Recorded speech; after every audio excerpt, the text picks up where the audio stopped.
एक बार अपनी समस्याओं पर विचार करने के लिए बहुत सारे खरगोश एक स्थान पर इकट्ठा हुए। एक खरगोश ने कहा, हम सभी जीवों से अधिक सुंदर हैं। हमें खूंखार जानवर, पशु पक्षियों से हमेशा अपनी जान का खतरा बना रहता है। हमसे कोई भी नहीं डरता, लेकिन हम सबसे डरते हैं। मनुष्य भी हमारा मांस खाने में कभी नहीं हिचकिचाते। हमें अपने जीवन का पल पल खतरा बना रहता है। दूसरे खरगोश ने कहा, हाथी तो हमारा मांस नहीं खाते, लेकिन उनका शरीर इतना बड़ा है कि सैकड़ों खरगोश भाई हाथी के पैरों के नीचे कुचलकर मर जाते हैं। तीसरे खरगोश ने कहा, भाइयों, इस संसार में केवल शक्तिशाली ही जीवित रह सकते हैं। हम जैसे दुर्बल नहीं, और छोटे जीवों का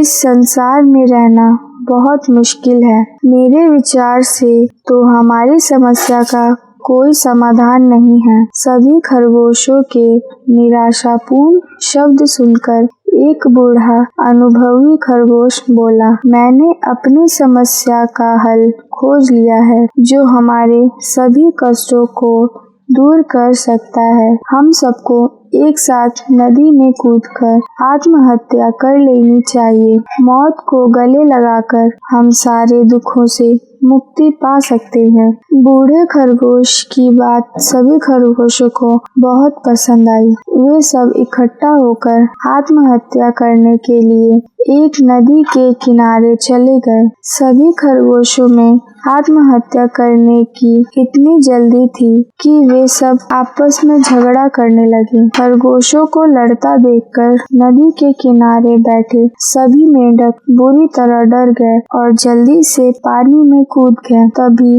बूढ़े खरगोश ने अपने साथियों को नदी में कूदने से रोक लिया और उन्हें समझाते हुए कहा, भाइयों, हमें हिम्मत से काम लेना चाहिए और आत्महत्या का विचार छोड़कर अपने मन में जीने की इच्छा जागृत करनी चाहिए।